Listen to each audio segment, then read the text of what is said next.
Здравейте, пичове! Бухеман Батко in the house! Последните 2 седмици нямаше качено видео, за което искрено съжалявам. Сега днес ще поговоря за няколко теми. Все пак започна септември месец, свърши лятото. Имах няколко подготвени теми за днешното видео, обаче нещо се случи. Видях един подкаст, който след малко ще ви покажа, който наистина ми грабна окото. Нямаше как да ни грабна окото, като видите ще разберете защо. Ще покоментирам малко от темите, които са обсъдили в този подкаст и ще поговоря малко за Мартин Шкрели, за Коамаги и общо това ще бъде горе-долу днешното видео. Разбира се, има една изненада. То не е баш изненада, каза ви, Луиджи ще да пак на подкаст. Но ще ви кажа малко по-напред, че и поговоря за подкаст с Луиджи. Така и така ще коментирам един друг подкаст, тъй че ще бъде лесен транзишън. Както и да е. Нека започне първо от Мартин Шкрели, тъй като по хронологичен ред. Това беше едно от нещата, които иска да ви покажа още преди една седмица. Просто нямах време за видео. Бях и 5 дни бях на една вила на Балкана, т.е. почти нямах дори интернет да търгувам, както се казва. Ето това е.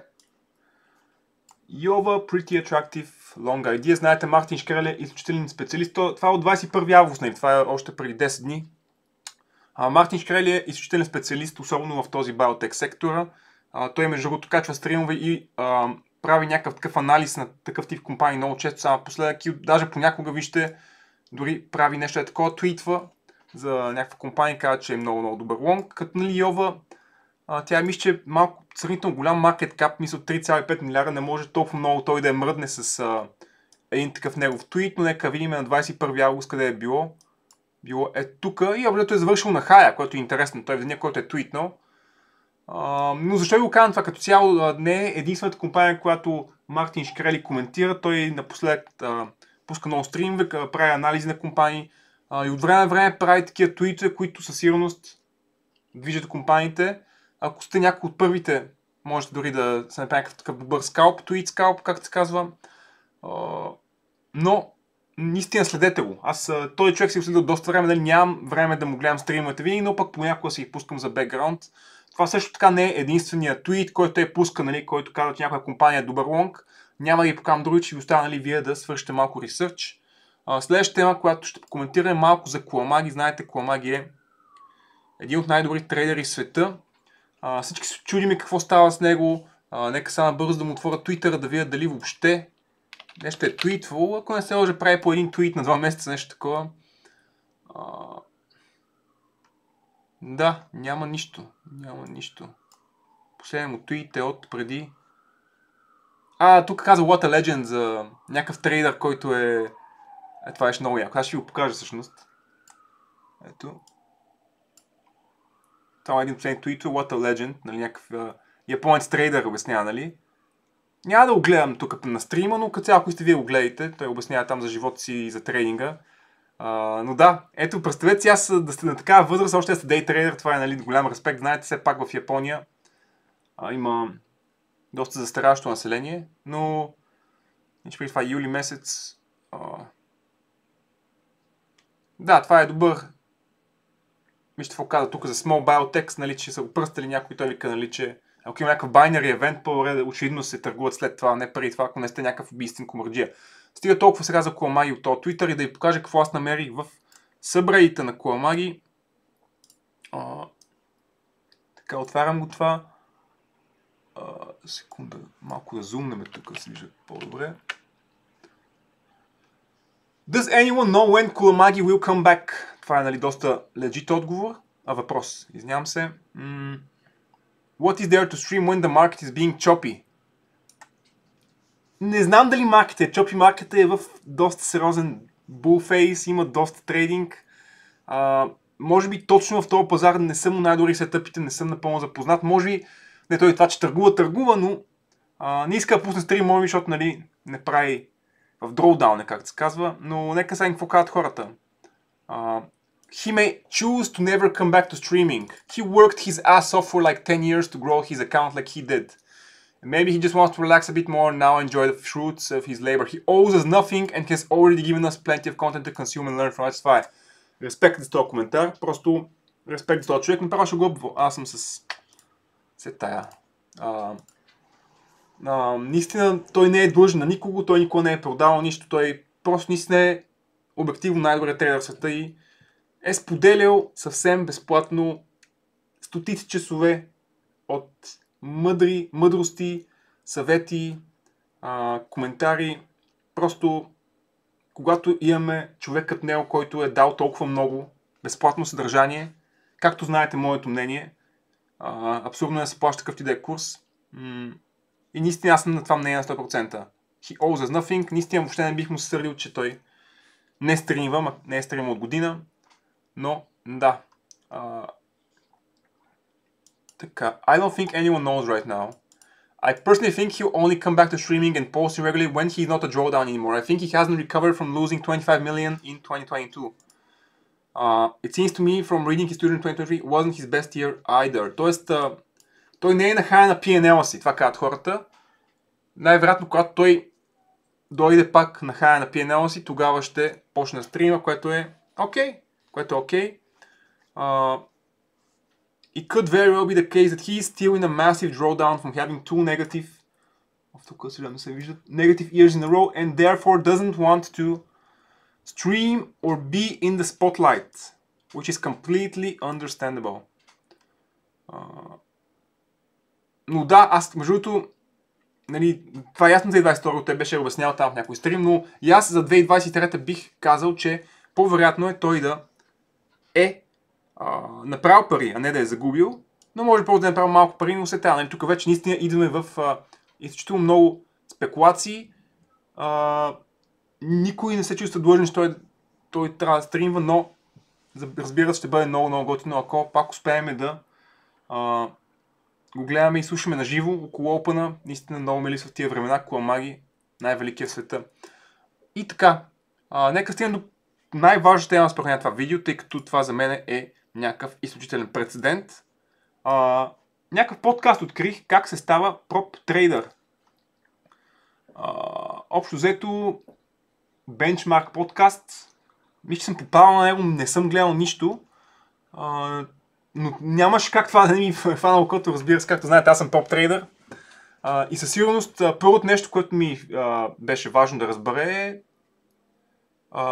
от коя фирма е, нали? Няма да реагирам това видео, нали ще ви кажа горе-долу, това е трейдъра Виктор Дърданов. Веднага разбрах, че става въпрос за Аларик, нали, за Front Peak Trading, фирмата, в която и аз съм търгувал една година, както и фирмата, в която беше един от моите последни гости, предпоследният гост, Цецо Златния. Отварям сега подкаста. Това е, нали, един от най-популярните ни подкасти. Той за мен беше много ценна информация, която даде. Доста беше добър подкаст, според мен, нали, който не го е гледал да го гледа. Има някои неща, които се коментираха. Имайте предвид, нали, че те и двамата хора са били в една фирма доскоро, сравнително скоро, де. И доста нещата, които казаха, са почти еднакви между другото, но това е нормално. Аз съм работил там, аз знам какъв е майндсета на трейдерите там до някъде. Но въпреки всичко, самия факт, че има активен проп трейдър, който е на подкаст, няма как да не направя реклама. Съответно, нали, даже им коментирах тук. И му оставих, нали, един пост с малко критика и малко, нали, не само, нали, и позитивни неща казах, но ще стигам това после. Общо подкаст е час и 10 минути. Някои от нещата, които коментираха, бяха доста интересни за мен. Някои бяха тотално, нали, неща, които се знаят, нали. Нека тук ми се зададя някакви записки. Така. И какво най-интересното, може би, започна от там, нали, питаха го какво му е дейли рутина, нали, какво прави, нали, всеки ден като трейдър, където ми е малко... Съжалявам, и това ще го критикувам, нали. Просто той каза, нали, трениране, четене на книга, отидем в офиса на време, значи това част от дисциплината. Сега, нямам нищо против тренирането, и аз съм тренирал дълги години. За съжаление, в последните 5 години, горе-долу, съм с тежка херния и не мога дори да си дигна котката, както се казва. И, нали, не мога да ходя на фитнес, не мога да спортувам, което ми е много неприятно. Аз съм играл дълги години волейбол, дълги години съм тренирал в залата, фитнес залата. Но нали, както и да е, нали, тези здравословни проблеми с херента нямаше как, просто не мога дори да правя лице и опори, нищо такова. Гледам горе-долу да ходя пеш от време на време. Това ми е тренировката, което нали, давам от себе си, но да ви кажа честно, дори и да можех да тренирам сега, невероятно нямаше да го правя, защото аз си използвам моето време в ресърч, в работа, но разбира се, както знаете, нали, те търгуват малко по-лично работно време, както и моят приятел Цецо Златния каза в последния подкаст, отгоре-долу от 2,5 до 11,5. Както знаете, моето работно време е малко по-различно. Аз съм активно на мониторите от 10 сутринта до 5 следобед горе-долу. Тогава ми е активното време за търговия. И през останалото време е малко по-пасивно. Ресърч, четене на Twitter, четене на новини. И aftermarket сявам пак между 11 и 12 часа, много често сявам, но да. И това, което няма как, аз съм критикувал и преди, нали, това с работното време, как нали, имало правила, с тия 2 часа преди това. Нали, това са не и правила. Сега истината е, че те правила са основно за по-младите трейдери, тия, които нямат много опит, да речем до 1-2 години. Истината е, че тези правила вие трябва сами да си ги правите, хора. Тази професия е по-скоро предприемачество, а не е по-скоро да сте служител. Не е да изпълнявате някакви неща, е по-скоро вие сами да сте инициатор на някакви неща. Затова такъв тип правила за мен винаги са били много жалки и когато аз нали, дълги години съм търгувал на Prop Trading Floor, сега в Evergreen Capital, направих колко 2 години и половина на флора преди да се изнеса сам да търгувам от нас през техния акаунт, нали пак. Винаги е било смешно как хората идат 2 часа на работа, аз съм бил 5 часа сам в офиса, въртнал съм 30 000 воля, направил съм примерно $700, преживял съм 1000 свинга и общо хората като идат аз си тръгвам, нали, както така. Винаги е било смешно, но нали, кой както си може, нали, нямам какво повече да кажа. Всеки си избира работното време в такъв тип предприемчива професия и не е нужно някой да му казва. И за мен, ако наистина отивате 2 часа по-рано и не правите нищо, само си говорите с хората и тъна, даже може да си ги спестите тия 2 часа или прочие. Аз лично по това ми е активно време за търговия и не мога да си го време нито с някакви колове, нито с някакви разговори с колеги. Но както и да е. Както и да е. Тук той говореше за перформанса на тренинг фора срещу този извън. Какво да го каза? Имаше един момент, който ще пусна. 19:30, айде ще реагираме. Да. В интерес на истината, когато се върнах в трейдинг фора, целият ми перформанс се покачи. Не знам дали... Да, сетих се, защото съм си условил това. Той точно подобно на Цецо Златния, на моя гост, той каза, не, много хора са го опитвали, махали се от офиса, но нито един не е успял, всеки един се е върнал или обжето успял да занимава с трейдинг, което пак факт е, но това е, до някъде трябва да се каже, че тези трейдинг фора, тези комюнити, те търгуват горе-долу едни и същи неща, търгуват горе-долу едни и същи сетъпи. И примерно моите сетъпи аз нямам място на трейдинг фор вече, просто защото никой друг човек не ги търгува. Нямам с кой да ги обсъждам, няма кой да им помага с ресърч, всеки един би искал само да вземе, не да даде.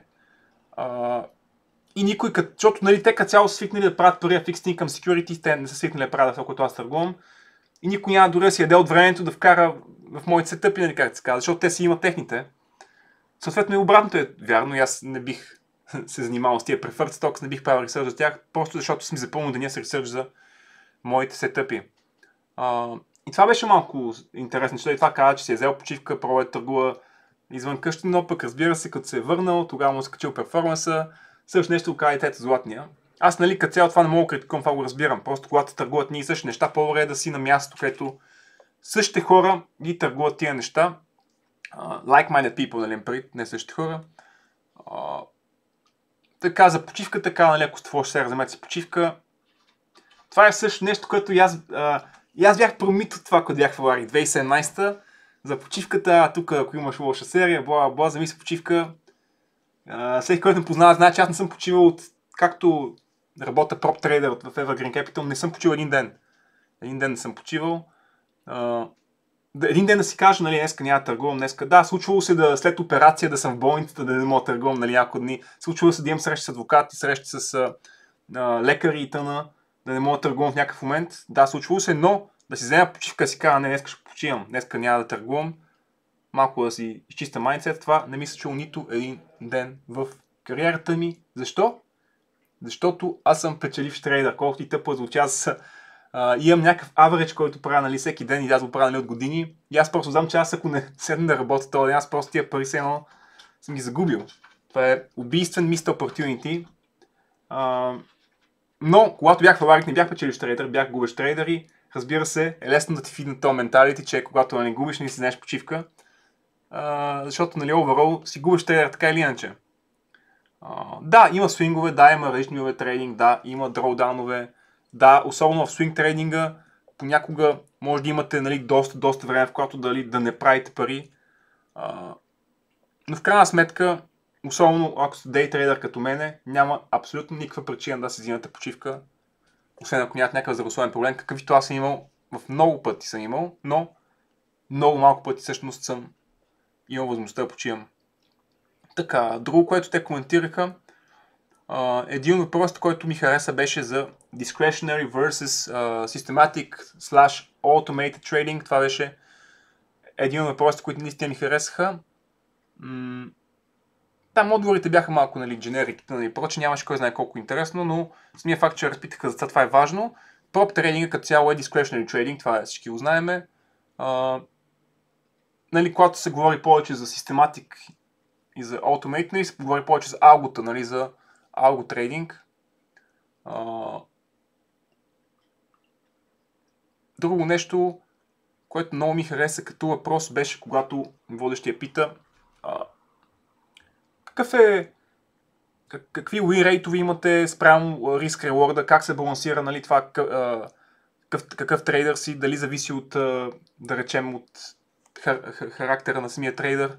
Това беше як въпрос, защото наистина това е нещо много важно, което, да речем, в Аларик не беше толкова много. Аз когато бях там, нали, преди колко станаха, 7 години, там обжето учиха да имаш минимум 1:3 риск reward ratio и това беше обжето като писано правило. Играеш за 30 цента, рискуваш 10. Играеш за 3%, рискуваш 1%. И такъв тип неща.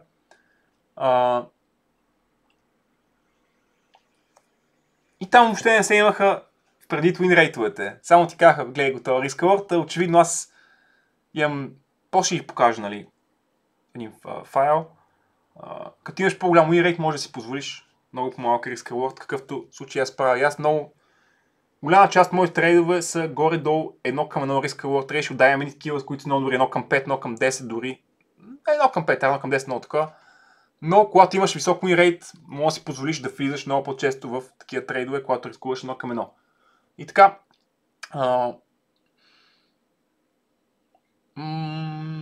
това, което е най-голямата критика за този подкаст, когато я написах в коментарите, е, че как за този подкаст един тикър не се обсъди, един сетъп, един трейд. Този господин Виктор Дърданов не каза, но от друга страна, нали, предполагам, че са му казали да не влиза в конкретика, казали са му от флора, нали, да не споделя от стратегиите. Все пак, нали, той си е търгува такива proprietary strategies, как се казват. Но все пак поне един тикър да беше казал или поне да беше намекнал, че на тези трейдинг форуми в България като цяло се търгуват fixed income securities, търгуват се по-скоро облигации, отколкото акции. Сега очевидно, нали, preferred stock са hybrid instrument, те нали, имат елементи от двете, и от акции, и от fixed income, но нали, като цяло, нали, той може да каже, че common stock не се търгуват, такива неща даже са забранени, не се търгуват. Тези неща аз съм ми казал, нали, моите зрители, вие тези неща ги знаете отпреди, но може и той да го каже.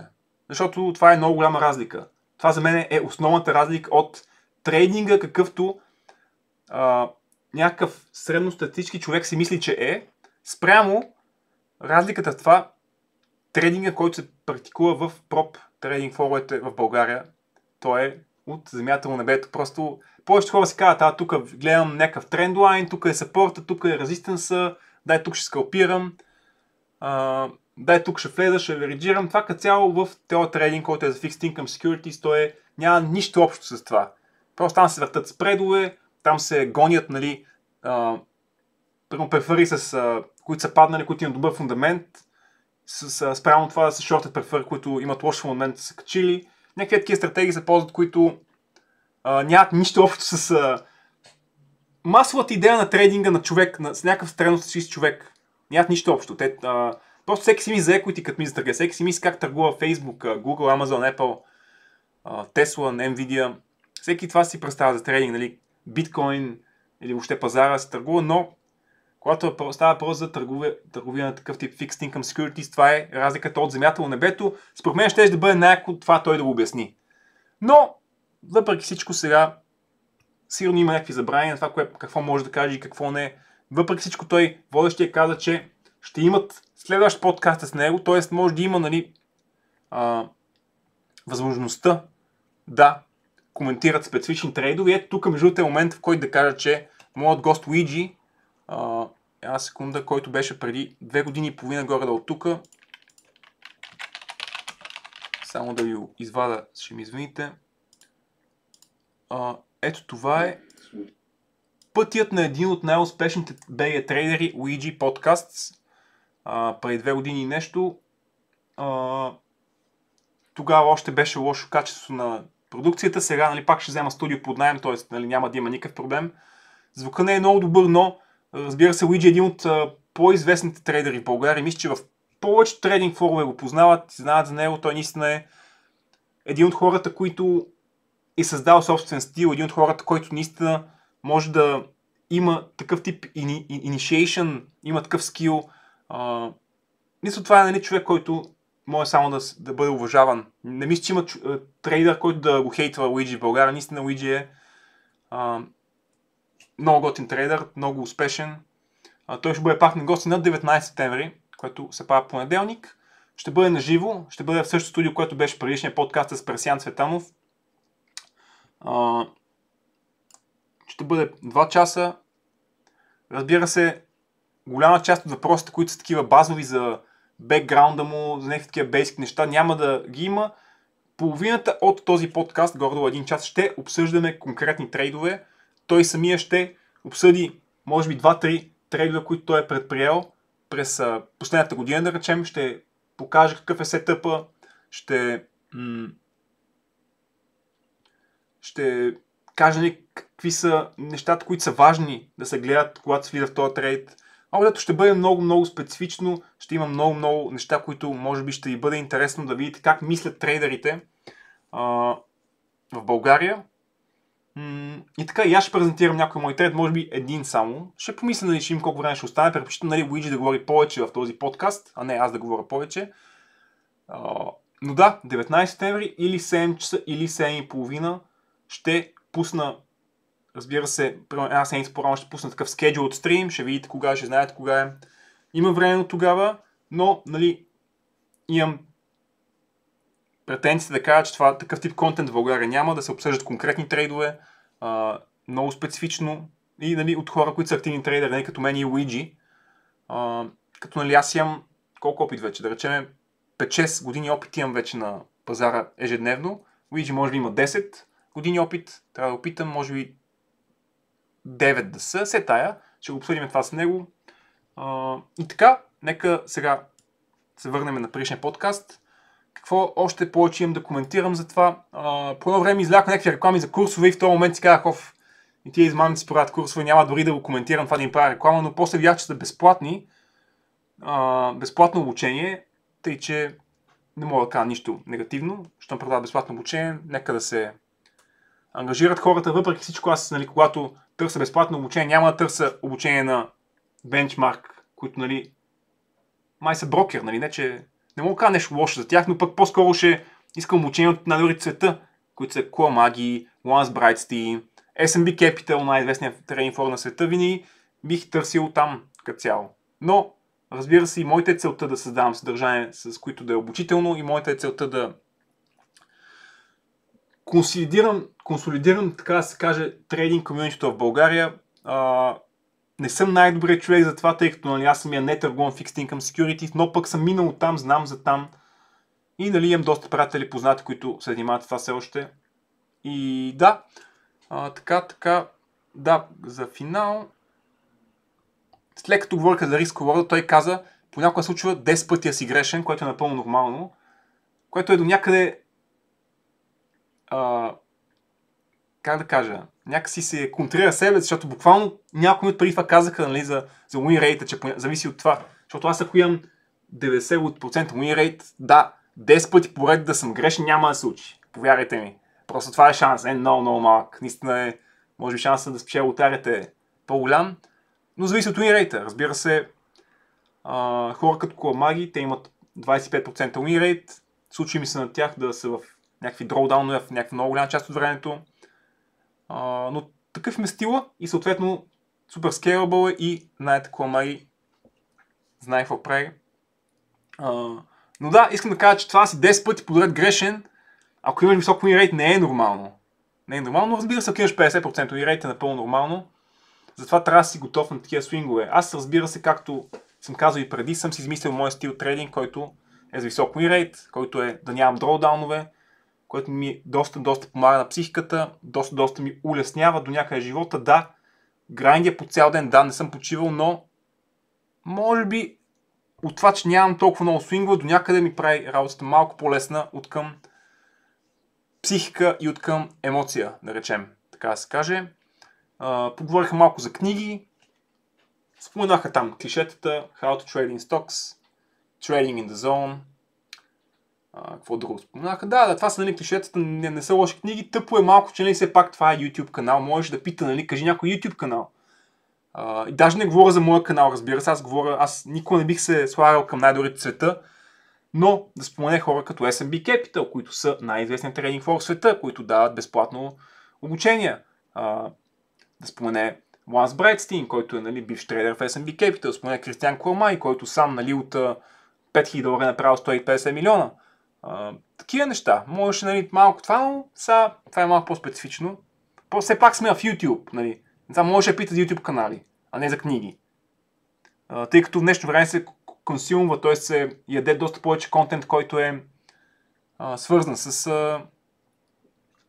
да речем, такива мултимедийно, аудио, видео, прочее, доста малко хора четат книги, включително, нали, и аз мога да го кажа това, но нон-стоп си блъскам главата с някакви подкасти за трейдинг, чета Reddit, чета Twitter, нон-стоп съм в играта в екшена. Да, чел съм трейдинг книги, да, не са лоши като се начинаеш, но, нали, по-лесно е за мен, нали, както той си говори за част от деня, когато той, нали, ходи да тренира, чете книга. Аз това време очите са им пред екраните и докато очите са им пред екраните, on the side слушам подкаст, on the side първо ям, както и каквото и да е друго там. Но, нали, всеки трейдер е различен, всеки трейдер си има собствен стил. Това, което той каза е общо копия на всеки един трейдер в FrontPeak, т.е. товари, който как търгува. Като цяло, нали, не мога да кажа нещо лошо за техния флор, аз съм работил там, аз им правя реклама от както общо правя YouTube канал и ги споменавам Аларик. Една година имам там, 2017-та. Но да, стига толкова. Вече станаха 28 минути това видео и имам се пак да търгувам. За финал, какво да кажа? Нещо говориха за някакви курсове, пак, нали, не е похвално да се говорят за курсове онлайн, но пък, нали, сега не съм сигурен водещия дали е шеф на тази фирма, дали е само служител. Това са неща, които нищо ги знам, нито като цяло ме интересуват. Сигурно продават някакви неща. Брокерич сервиса. Аз като цяло съм казал, и Аларик имат брокерич сервис, по-скоро бих ги рекламирал тях, защото те имат трейдинг флор, за което предполагам, че Benchmark подкаст нямат. Но ако имат, може някой да ме коригира в коментарите. И за финал, той спомена, най-накрая, тук като малко дете, ми стана готино, защото той спомена за някои от тия статистики, които аз съм им показвал. Статистики, които само един професионален трейдер може да ги види, който ги има. Той говореше за average hold и за BAT, което е win rate. И после ни става така едно готино, че най-накрая един трейдер в България да мога да се сравна с него, а не някакво само измамници, които продават курсове. Не съм сигурен това какво каза за BAT. Каза, че average hold му е 25 часа. Сега съм направил тук скриншот, горе-долу от последната ми една година. Да видите. Изстрелил съм, нали, доста от нещата. Това наистина и покажам колко пари съм направил, очевидно, но бата ми е 84%, като миналата година беше по-висок. Миналата година беше към 88%, даже мисля, че го бях показал. Но истината е, че аз експериментирам малко повече гледам търгувам интрадей, малко повече гледам да вземам малко по-рискови неща, затова малко ми се падна win rate от 88,9 до към 85. Average hold ми е около час 40. Час 30, час 40, да, това е напълно fair enough, това ми е average hold. Но да, предполагам, че дори на него ще му бъде интересно. Предполагам, че защото най-вероятно няма дори трейдери като мен Фаларик. Такъв тип статистики, нали, да се направи някакъв вид сравнение. Мене между другото са ми казали не веднъж, нали, поне за моя флор, че съм номер едно от към тези статистики. Разбира се, не номер едно от към това колко пари съм направил, предполагам съм много далече от това. Има стотици хора, които са направили повече пари от мен на борсата, вероятно. Но от към такъв тип статистики мен ми е много готино да сравнявам, да споделям и дали като цяло да се коментират, защото това са много ценни и важни статистики в един трейдер. Нали, разбира се, трябва да има sample size. Затова е от началото на годината бях цъкнал, ако не се лъжа. Тоест, какво? 9 месеца sample size. Може и повече цъкна, ама се тая. Нека да... Сега, може би, какво да ви кажа за финал. Гледайте го този подкаст. На Benchmark подкаста последния, просто няма как да не го рекламирам.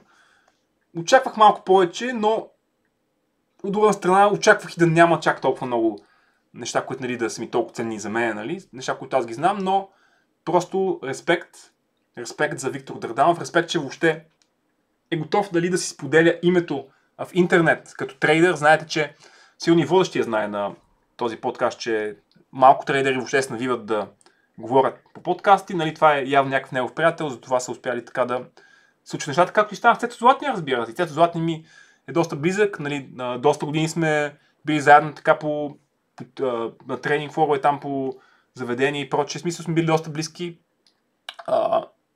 Затова и той съответно дойде при мен на подкаст. Най-вероятно, нали, този Виктор Дърданов го познава. Цецо Златния, той е един от по-известни трейдери в България, един от най-колоритните. Той, както знаете от историята му, той, нали, му се роди детенце. Реши, че работното време от 2 до 11,5 не е за него и си намери работа, ако не се лъжа, като някакъв вид риск менеджер или нещо такова, и съответно мисля, че като хоби се опитва да търгува, но много малък мащаб, по-скоро, нали, пак, нали, като риск менеджер пак е доста навътре в финансовия свят, в трейдинга. Предполагам, че пак му се утолява тази жажда за трейдинг, но хубав подкаст. Просто хубав подкаст е за това, че човек, който е активен трейдер, говори, а не хора, които говорят някакви макро теми, хора, които са трейдери, но пък през живота си не са влизали в някаква позиция. Затова респект на Benchmark подкаст, че аз, нали, може би трябва да им цъкна други видеа, какво имат, ама мисля, че имаха пълно с Григор Сарийски, което аз като видя това, аз направо очите им бягат. Но от друга страна, когато видя проп тренинг, очите ми идват. Тъй, че браво на Benchmark подкаст за това, че са поканили един истински трейдер, който е активен трейдер. Можеше да каже, примерно, колко години търгува, това май не го каза. Можеше малко повече за бекграунда си да каже. Каза май там за университета, ама можеше малко повече. Но точно защото можеше малко повече и точно защото, нали, водещия на подкаста каза, че пак ще го кани на гости, имам много високи очаквания, че следващия път ще обсъдят, нали, малко по-интересни теми за мен, малко такива неща, които биха били добри въпроси тип чат with traders, разбира се. И така, стига толкова от мен за днес. Пак да ви напомня, че не съм лицензиран финансов сетинг. Този канал е с комедийно съдържание и търговията на акции и други финансови инструменти може да доведе до сериозна загуба на вашия капитал. Благодаря ви, пичове. Това е от мен за днес. Ще кача, може би, още едно видео следващата седмица и по-следващата седмица вече е време за подкаста с Уиджи. Ще бъде много готино. Ще бъде наживо, ще може да питате въпроси по време на подкаста, чата. И така, ако имате въпроси, може тук да ме питате. Ако имате идеи за видеа, пак искам да се извиня за това, че не бях активен последните 2 седмици. И така, това беше от мен днес. Пичове, пички, peace out!